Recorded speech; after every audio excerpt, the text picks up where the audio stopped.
Hey guys, could you hear me? Okay, I think you could. Right, so welcome. This is going to be the first lecture of the 4 lectures we're going to be hosting, named Introduction to Cryptocurrencies. So I know a lot of you guys have been investing in cryptocurrencies or trading, and there are some of you guys who haven't been in the space yet. Just curious, out of all of you guys, does anyone know any coin rather than Bitcoin and Ethereum? If you could put your hand up, that'd be great. That's quite a lot of people. Okay, you guys know a lot about cryptocurrency already. So a quick story. So I joined the startup this year, around November time. Traditional finance startup that's trying to bridge into the DeFi space. And then the boss only knows 2 coins, which is just Bitcoin and Ethereum. So, you know, traditional finance people, when they get into the space, Bitcoin, Ethereum is their go-to station for, you know, entering cryptocurrency. But it's much more than that. And that's what we're trying to share today. And this event is kindly sponsored by OKEx, one of the leading exchange globally. They've asked us to take a photo, so yeah. Right, so I'm Sean. I'm a third-year bioengineering student. I've been playing with crypto since 2018, and I'm also part of the QT Capital Group. I don't actually hold any Bitcoins myself. You know, many exchanges are gifting Bitcoins out for the same reason as I see Bitcoins. They are great value stores, but there are more applications than just Bitcoins. And then for our course outline, this course, the first one is just going to be talking about some of the general landscapes, the applications, and the history of cryptocurrency. So hopefully by the end of today, you'll be able to get a basic understanding of what blockchain is, what cryptocurrency is, and what you could do with cryptocurrencies. Why is it essential to have cryptocurrency in certain applications? Then the second lecture, we're going to talk about DeFi, Metaverse, and NFT. So you guys know that Facebook's rebranded their name to Meta, which is showing that they're trying to shift into the Metaverse. But Metaverse was actually an idea that's originated currency because it was an idea to use cryptocurrency in the VR space to pay for virtual items. And then the third lecture, we're going to be talking about some ways to value cryptocurrency. So that's more about investment and trading. I think, you know, if you're like in the investment society, you might be more interested in that. And then the fourth lecture, which is going to be next year, that's going to be a special event. We're going to invite some people who's working in the industry to talk about the career opportunities in here. But just to give you like a rough head up, if you work in cryptocurrency as a trader, you make more than the traders in investment banks. And if you work as a Solidity developer, which is Ethereum developer, your salary would be on par with Facebook and all of the big names. So exciting opportunities. And just frankly speaking, the supply up with the demand. So yeah, that's pretty much what I'm going to say before Emran comes on stage. So I'll hand over to Emran.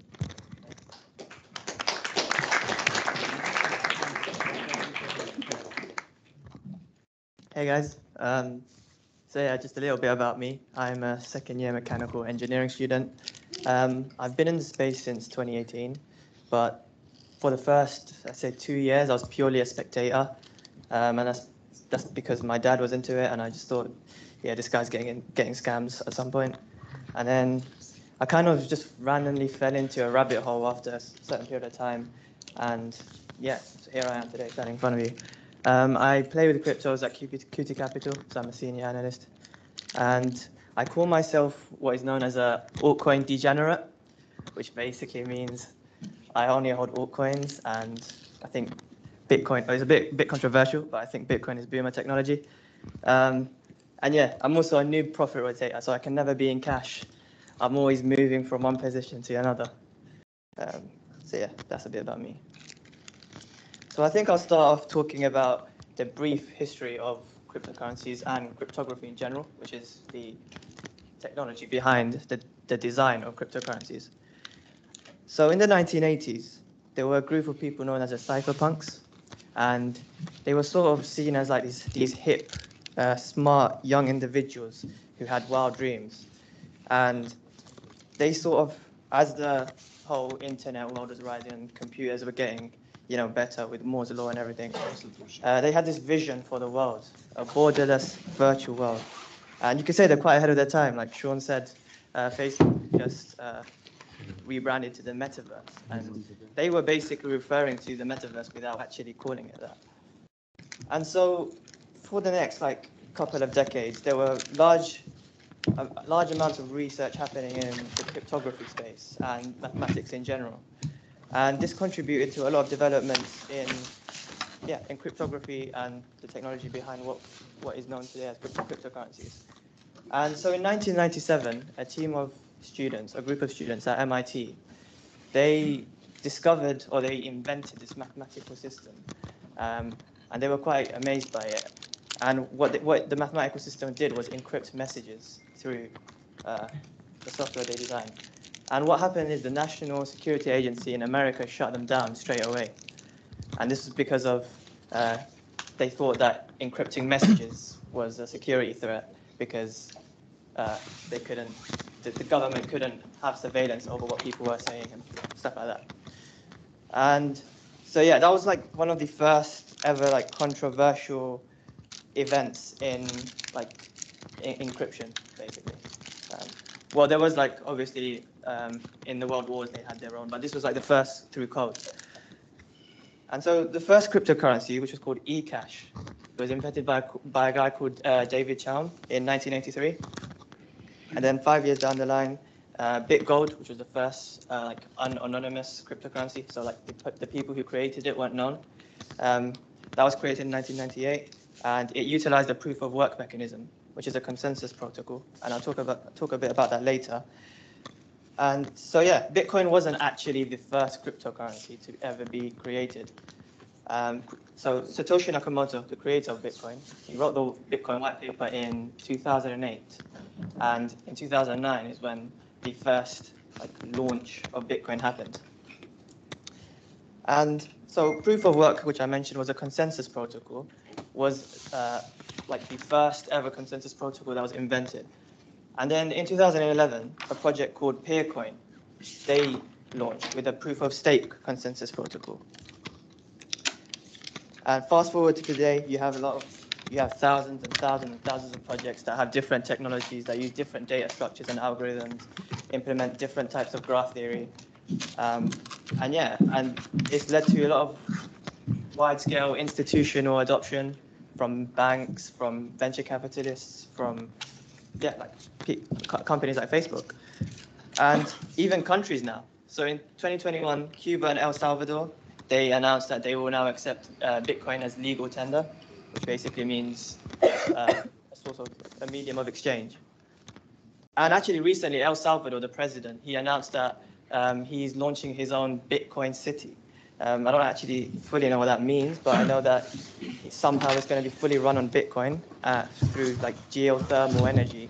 They're going to build the city on the bottom of a volcano, I believe. It'll be interesting to see how that develops. So I'll put a timeline on the slide, which you can probably explore more, in a bit more detail later on. And it's just a lot of developments in the cryptography space, such as papers on things like elliptic curves and smart contracts and hash algorithms. And so yeah, just some important people you might want to know. Nick Szabo, he's known as the father of smart contracts. And if anyone doesn't know what a smart contract is, it's just a contract that has been coded. So there's no need for intermediary person or organization to facilitate the execution of a contract. And then there's Stuart Haber, who's the father of the blockchain, and Satoshi Nakamoto, who is the father of Bitcoin. He wrote the white paper. And no one actually knows who he is yet, although there are a lot of conspiracy theories, which I have a lot of fun reading. Okay, the next slide. So what is a blockchain?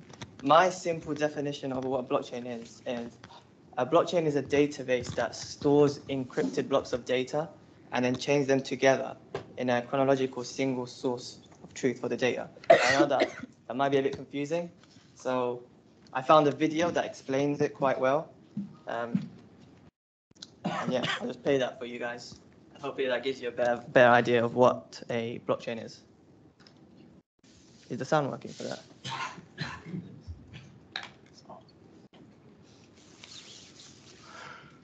Many people think of blockchain as the technology that powers Bitcoin.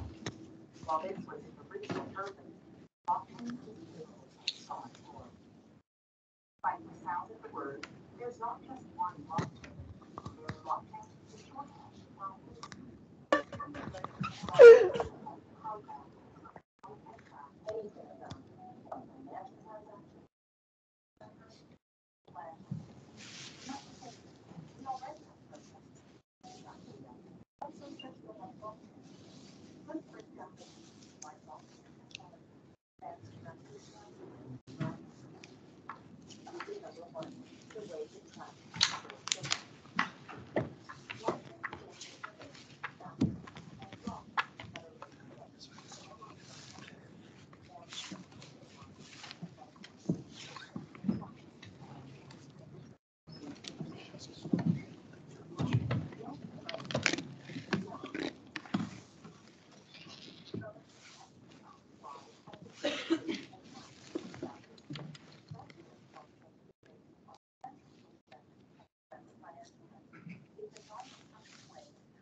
All right, yeah, so that was just a high-level overview of what blockchains in general are.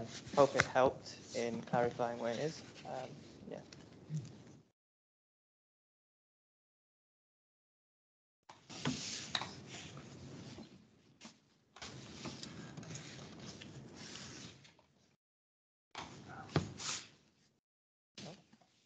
Right, okay, so I've talked about what a blockchain is, but I haven't really explained what a cryptocurrency is. And a cryptocurrency is basically a digital or virtual currency that is secured by cryptography with a decentralized network design. Although that doesn't hold true all the time, some cryptocurrencies have elements of decentralization in them and some is purely decentralized. It really depends on the project we're talking about. But if we talk about Bitcoin, for example, then most people agree that it's highly decentralized. And throughout the history of time, our use of money has changed. So in the olden days, we used to barter, we used to exchange goods with each other depending on if there was a coincidence of two wants and needs. And then we kind of evolved to like coins because we found metal valuable. And then we moved towards paper, card, and then you can see now that in the current world we're sort of transitioning towards the digital, sorry. And so yeah, I believe cryptocurrency has a part to play in that in the future. And so I think I'd explore some differences between traditional fiat money, which we currently use, and cryptocurrency. So yeah, cryptocurrencies are purely digital, whereas fiat money is partially digital and partially, well, you can use paper and coins, I guess, yeah. And so fiat money has an unlimited supply. It's controlled by governments and central banks, whereas cryptocurrencies, although this doesn't hold true for every project, but a lot of cryptocurrencies have programmed supply, so no one can change it. So yeah, and even the ones that do get changed, they never get changed as much as how much fiat money gets changed. So like, for example, if we're talking about the US dollar, 40% of the current circulating dollars were printed in 2021 alone. And yeah, it's quite concerning for me. And if you even look at like the Turkish lira, for example, in the past week even, it's gone down pretty bad. And that's as a result of like the political instability in the country.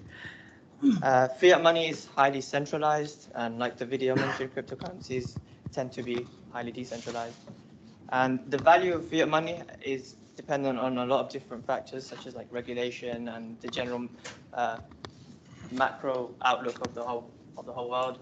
Whereas cryptocurrency is generally more of a free market. It's just supply and demand. And so yeah, I touched on a bit about the consensus protocols. You might have heard me mention proof of work and proof of stake. But what exactly is a consensus protocol? So a consensus protocol is some form of protocol that prevents a single entity from taking control of the whole network. And it's designed in such a way that consensus is achieved by design, and all participating nodes in the network must agree on every change to the blockchain.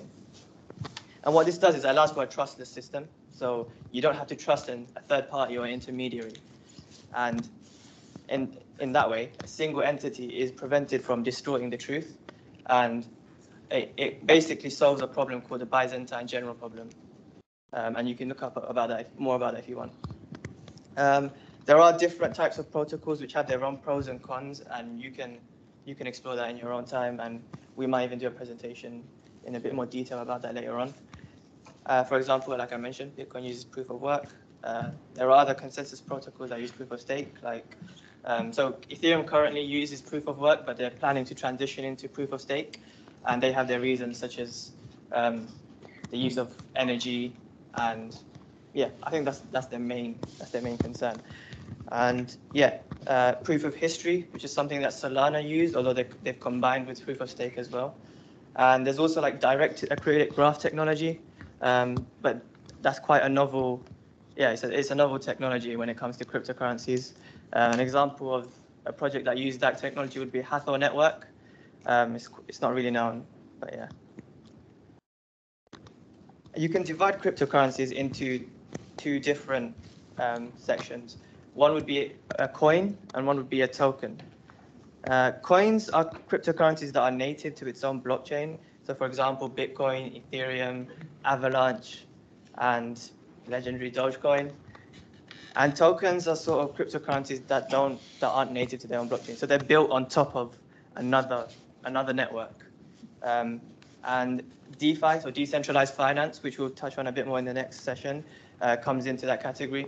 So coins like Compound, Uniswap, and then oracles such as Link, they are not they're sort of chain agnostic.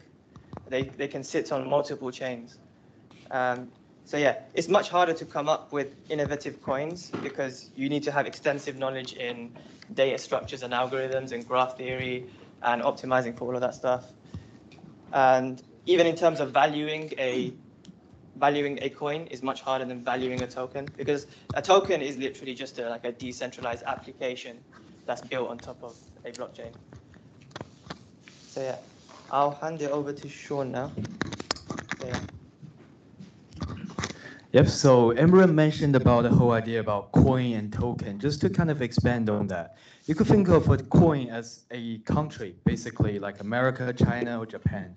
And then a token is basically a city that you're building in the country, right? So in terms of valuations, usually coins are valued much higher than the tokens due to the sense. And usually each city, say for example, I'm from China myself, so Beijing is kind of like the capital, and then Shanghai will be the center for economy. Each of the tokens have their own utilities, and they've got different valuations based on that too. And then from there, we're going to talk about decentralized applications, which is essentially what tokens are. So this is where I think cryptocurrencies really get interesting, because people think that cryptocurrency is just something you buy today, tomorrow you get rich, or you get broke, right? Not necessarily that. There are many things you could do with cryptocurrencies. Say, for example, one of the most prominent example would be DeFi. So DeFi is essentially decentralized finance. Like, we've got banking now. So you could deposit your money there and you earn like 0.2% annual returns, which is really poor, right? And then someone could borrow from it, and then they'll be paying 0.5% on their annual kind of money they've borrowed. But then you see, someone's taken the middle cut here, a 0.3% there. And DeFi essentially is kind of taking out the middleman there. You could literally say, hey, I'm lending you for, say, 10%, and then this guy might borrow it for like 10.05%. The only cut that the network is taking is to maintain the network's usage there. So it's a much smaller cut than the traditional banking, because banks could be kind of, they don't have to be very transparent about what they do at the back. But DeFi, everything's written in code, and you could find every single lines of code online. Therefore, it's quite transparent. And then there's your decentralized exchanges. So centralized exchanges will be something like London Stock Exchange or New York Stock Exchange. So these are like the centralized places. You basically supply the stocks there, and then someone will buy from the centralized exchanges. Decentralized exchanges have the same idea, but rather it's just more transparent, just like DeFi, essentially. And then you have your NFTs. So this is something that's quite special. We will touch on that in the next slide. And then you've got your gaming and metaverse. So in metaverse, everything is virtual, right? So you've got your virtual house, virtual car, and then you've got, say, I don't know, a painting your house, or everything's virtual, basically. And all of these could be bought and paid in cryptocurrencies. And that's actually where the idea of metaverse came in at first. And then you've got what's called DAO, which is decentralized autonomous organizations. So I'm not sure if you guys know a protocol called Constitution DAO. So basically, that's quite political here, but basically, America is selling some of their rights to, I think, decide on some of the politics. And then Constitution DAO is basically 18,000 different users on the internet. They put their cryptos into this fund to kind of bid for the right to change the politics. So essentially, you get the right to say for what sort of politics you need in the actual world, and these are essentially what DAOs are. But DAO right now, most of it is on decentralized applications, where you basically, the users get to vote what they want in the decentralized applications. And then you've got your decentralized media. So say, for example, YouTube and Spotify, the problem with these companies is they take a huge cut from the artists or creators. So I used to do YouTubing myself, and then the advertisement fees that you get from it is only 55% of what Google pays YouTube, or what other companies pays YouTube. And then for Spotify, if you're an artist there, you only get 30% of what people actually pay. So is that fair? I don't think it's fair, right? I don't think it should be the company that's deciding how much the artist is getting paid, but rather the artists themselves, they decide how much I want to get paid, right? So some of the applications like Audius, they've teamed up with TikTok recently, and then their artist gets paid roughly 80 or 90% depending on what the artist sets to, but basically a much higher cut, much higher takeaway from these kind of applications than using Spotify. And then you've got your oracles and data. So if you guys study computer science by chance, this is more on the data side. So blockchain has a problem.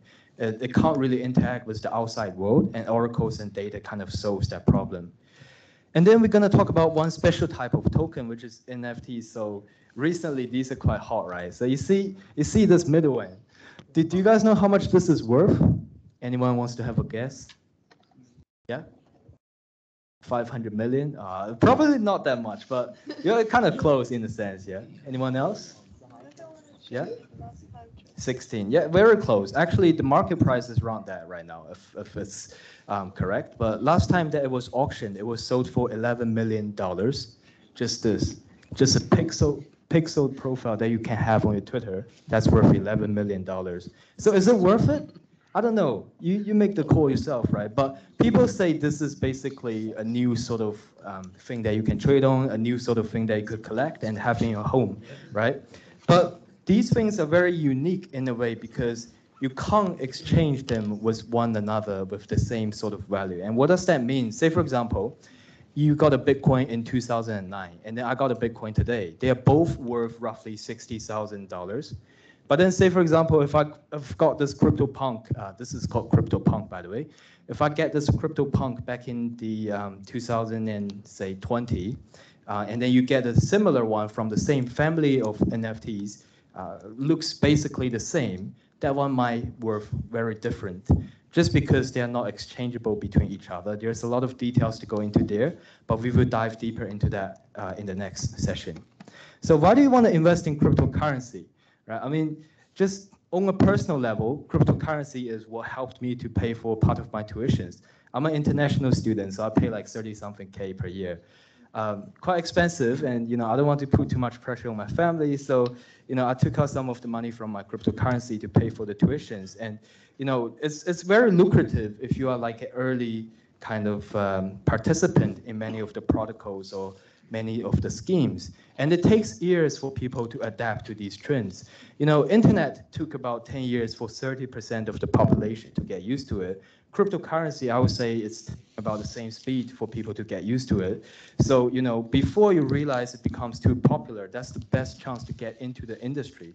Because once everyone knows, oh, crypto makes a lot of money, then everyone's gonna be coming in. So, the alpha decays in that sense. And then it's very early in the stage. We've got insane growth potential and a lot of things that we could do. Old money market is sitting at $86.5 trillion. The stock market is sitting at $67.5 trillion. Does anyone know the market cap for all of the cryptocurrency right now? Yeah? 2.55 trillion. Yeah, roughly that. So at its peak is around like 3 billion or something. So that's, around 5% of the total stock markets. But for stock markets, they've got regulations and they've got all sorts of constraints. It has to be a company to be listed on the stock market, right? But for cryptocurrencies, you don't really have to be a company. You can just be a tool of payment or any sort of meme coin like Dogecoin listed on the market. So there's a lot of things that you could do in crypto. And actually the startup that I'm working for right now, what we are doing is allowing people to use crypto to invest in stock markets. So before you can't use Bitcoin to pay for Tesla stocks, but now you can. And then there's a whole bunch of regulation problem with it because some of the investment bankers, they can't invest in stocks, but with our protocol, with our platform, they could buy crypto first and then invest in stock, which is the same thing. But then that, that kind of comes into the regulatory, concerns and things, but that's basically where all the alpha lies. Before the regulation comes on, That's where most of the alphas are, right? So we're going to be talking about markets mostly for this kind of lecture. So we're going to be talking about three types of markets that you could participate in: the primary, secondary, and the mining markets. I'm pretty sure you guys are quite familiar with mining. So that's basically you either get a machine that has a very good GPU and you mine for some sort of cryptocurrency, or you could also do what's called proof of stake mining nowadays, or liquidity mining nowadays. But those are quite technical to get into. And then secondary markets, that's where most of the traders lies in. So you could do spot trading, leverage, perpetual options, and futures. So leverage, options, and futures, they're exactly the same as the traditional stock markets. Perpetual and spot is a bit different, and we'll touch on that later. Primary market, this is where things get really interesting. So could you imagine that you start a company and then it will be publicly listed within 2 years? That's very hard, right? But one of my friends at LSE, he did something like this year. It's called Tempest of Finance. They literally formed a group together in May this year, and then last Thursday they basically got publicly listed, and then now they're worth about 120 million in market cap. It's not a huge company, right? But it only took them half a year to get publicly listed.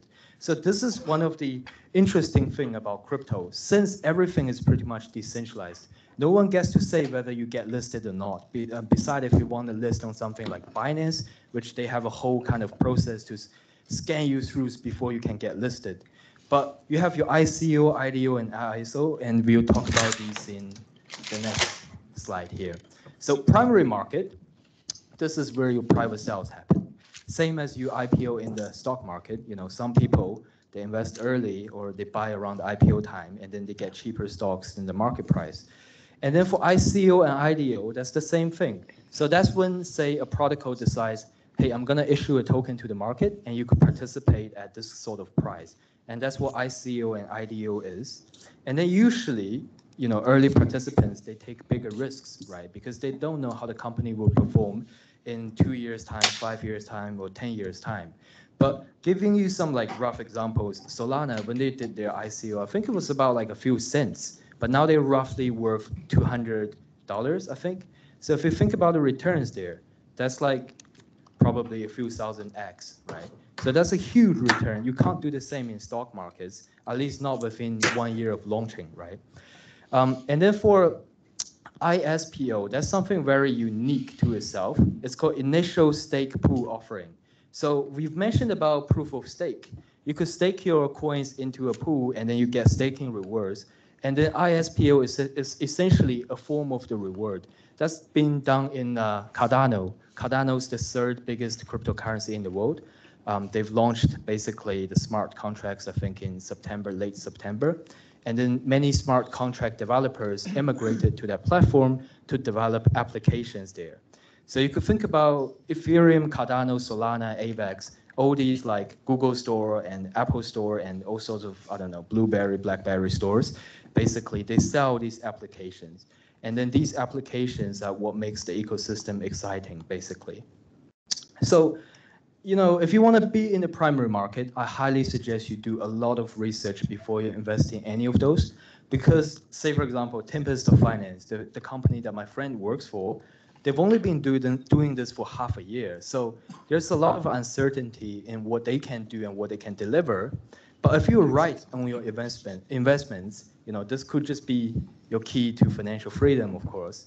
But a lot of the ICO IDOs, they do fail. So be very careful if you want to invest in the primary market. And then for the secondary market, this is where I think most of the investors will be quite familiar with at this point. Spot trading is just like buying and selling stocks without leverage. So that's just a fancy way of saying I'm going to buy a crypto and sell crypto. And then leverage trading, futures and options, they're the same as in the stock markets. Perpetual is something that's very unique to cryptocurrencies. So futures, they have a delivery date. Say, for example, you buy the oil contract that's going to be expiring in December. So then if you don't sell your contract by the end of it, you're going to have the physical holdings of it. But cryptocurrencies, they are all virtual, right? So you can't really deliver these things unless you want to deliver that to someone's wallet, which can be done by the futures contract. But some guy basically came up with the idea of saying, hey, we could create a future that never has an expiry date, which is where perpetual trading comes from. And you could get leverages up to 125x, which if you do the calculation here, if the coin goes down by 0.7%, you'll be fully liquidated. But again, if the coin goes up by 0.7%, you double your position. So some people, they're really crazy, right? They go into Bitcoin trading and then they do 125x. And then Bitcoin, say Tesla or Elon Musk say, oh, we're gonna accept Bitcoin payment now. And then the coin pops 20%. You do your calculations here, but basically you make a 25 times return in probably 10 minutes, which is crazy, right? That can't be done in the stock market. And then mining, needless to say, I think since we are all STEM students here, a lot of you guys know how to do mining already.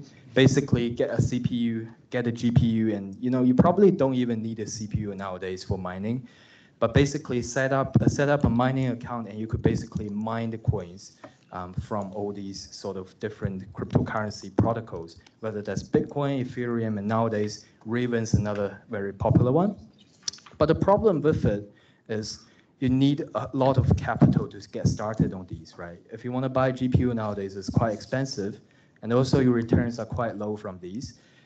In terms of low, it's actually not that low. If you do it properly, roughly 180% of return is usually like what miners get during a normal market. But during a bear market, you might lose money. You need electricity and your GPU wears out and so on and so forth. And the amount of Bitcoin that you mine might not compensate for those. So mining used to be a very hot industry, but nowadays it's getting less popular just because of the halving problem in Bitcoin. And halving basically means every 4 years, the amount of Bitcoin that's contained in each block of the Bitcoin network halves. So you get less reward as a miner.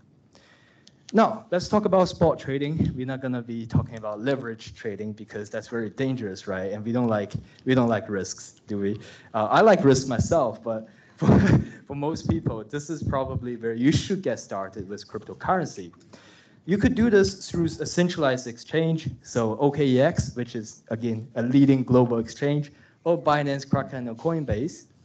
You could buy coins there, just like you buy your stocks, but of course, do your research before you go into any of the positions. Or you could do it through decentralized exchanges. Decentralized exchanges, they tend to have a higher fee than the centralized exchanges. Then why do you still want to use decentralized exchanges? Well, that's a question. That's a good question. But many of the decentralized exchanges, they provide other things rather than just buying and selling. You could also do what's called liquidity farming or staking there, where you get extra reward. And that's coming to the space of DeFi, which we're going to dive deeper in next week. There are many interesting different projects in DeFi right now. And you could basically stake your stablecoin for 20% return per year, which is more than what you get on SPY 500 on an annual basis if you look at the past 20 years, right? And there's no risks. Basically no risks unless the code gets broken down, which means they get hacked. So very interesting space. And investing in crypto and stocks are very different, in my opinion. You could use a lot of metrics in stocks, right? Like PE ratio, market cap, and DCF models, F2F, whatever. If you're like doing investment banking, you should be quite familiar with that. But in crypto, you don't use those metrics. You have what's called on-chain data. So these are the data that's generated from the blockchain, and they contain a lot of useful informations. And we're gonna be talking about those in our third lecture, how to look at them and how to use them. But there are a few general things you could take away from here if you really want to, invest today, say for example. The biggest thing that you could take here is market cap. So market cap is very important. Dogecoin has a similar market cap to, I think, Binance Coin, Binance Smart Coin at a point before. I really don't like Dogecoin myself because it's such a meme coin, but at a point it was very popular. And its price is very cheap, right? It's only like a few cents or 20, 30 cents, 70 cents at its peak. And Dogecoin is very similar to Litecoin and Bitcoin in terms of its mechanism, but the price of each single coin is very different. And that's because their model is designed to be what's called inflationary. So each year you get so many more Dogecoin coming into the market, which means the supply to the market increases every day, right? So if the demand can't keep up, then naturally the price drives downwards. But then for Bitcoin, you have a limit of how much there is in the market, which is 21 million. So if the demand increases and the supply doesn't change, which frankly speaking is actually decreasing at this point because many of the miners or many of the people holding Bitcoin, they're not selling them. They're holding it in what's called cold storage. So your liquidity actually decreases in this point, and then the price drives up. And this is why people say Bitcoin is a good hedge against inflation and so on and so forth. Ethereum is activating something very similar because before they were also inflationary by design. But then I think in August by the London hard fork, which I'm not sure if you guys are familiar with, but that's kind of like the improvement protocol you have on decentralized applications, which means that people vote on what sort of improvement they want to the product. And then Ethereum responded, yeah, we could do that. We could change our model from inflationary to something else, basically. And then that introduced a buying pressure in the market.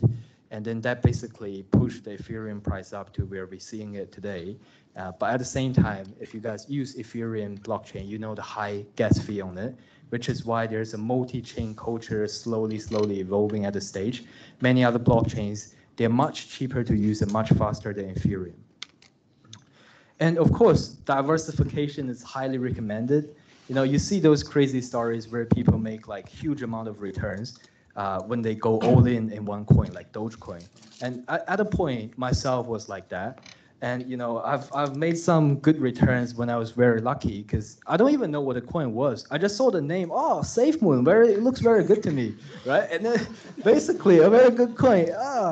Everyone's saying buy it. So then I just pumped all of my money into it. And then I sold it the next morning. I woke up because I realized, oh, I don't really know what I'm holding, so you know it doesn't give me a peace of mind. But that's very dangerous to do in crypto. You know, some coins they have what's called a rug and pull scheme. So basically, you put your money in, and then you can't sell it anymore. So do you guys know the Squid token? Yeah. Squid Games, yeah.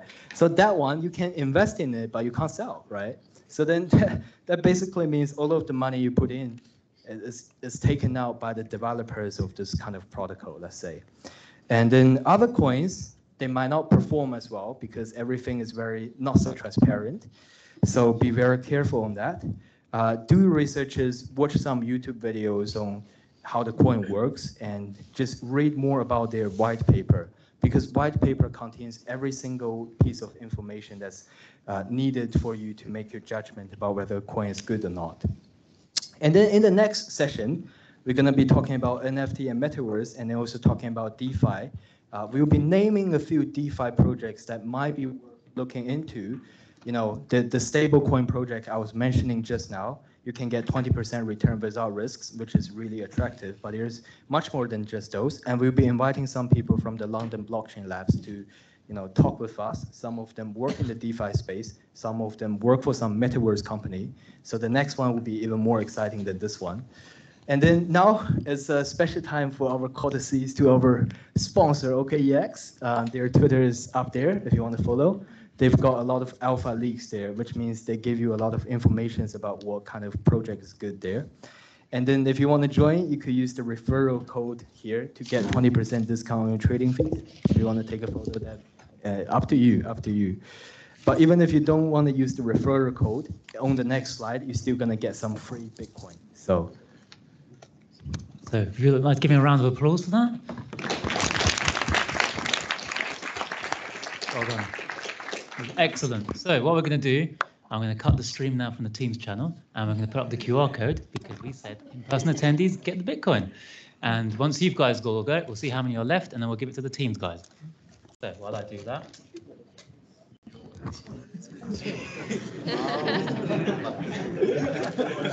Goodbye. So I believe I'm in the right place. Frank, I'm not sharing my screen, right? Right, so if you are on the Teams call and you can still hear me, you're very unlucky, you should have come. So there you go, there's the QR code, lots of phones.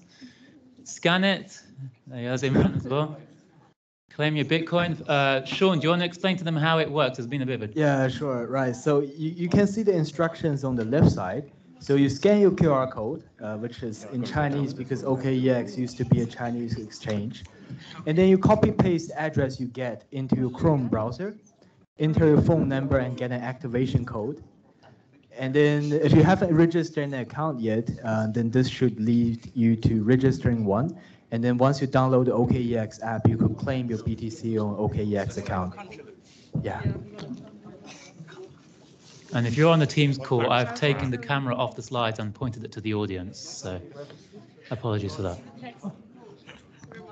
Do you want to do the randomness of the... Oh yeah. Some of you guys, you might have gotten like say just $2-3 of Bitcoin. Some of you lucky guys might have gotten like $50 because there's some randomness in this sort of red packet they call it. So yeah. So just to repeat what he said, there is what we call a stochasticity. There's a randomness. Some of you might get $2 to $3. Some of you might get 10, 20, 30, 40. It's completely random. This is game theory at its finest. So you'll find out how much Bitcoin you got. That was what the randomness of this is all about. And then if you guys want to ask any questions, just feel free to ask me or Emran at the front. We'll be here.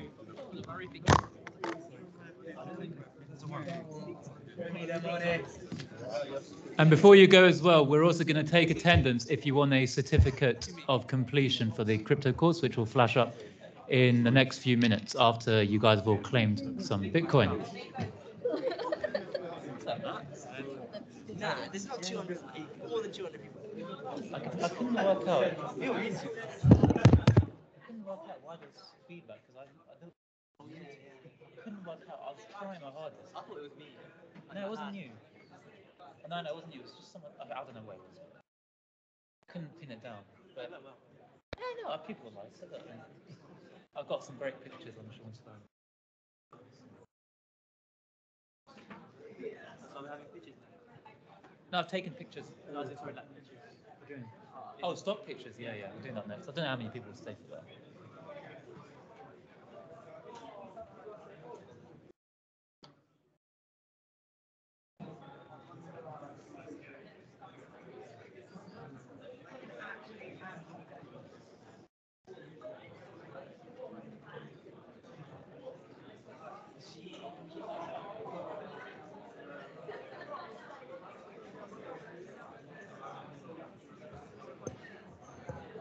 So, because we have the luxury of two screens, if you'd like to register your attendance, because we're going to give you a certificate at the end of this course, then feel free.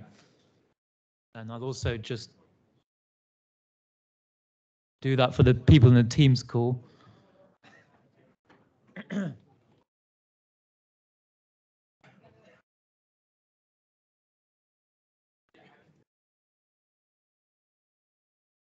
How are you feeling? Yeah.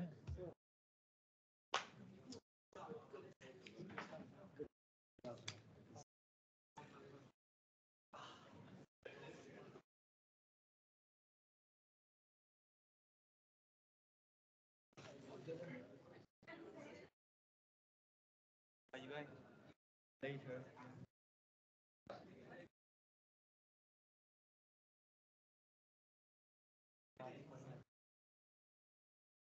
Yeah.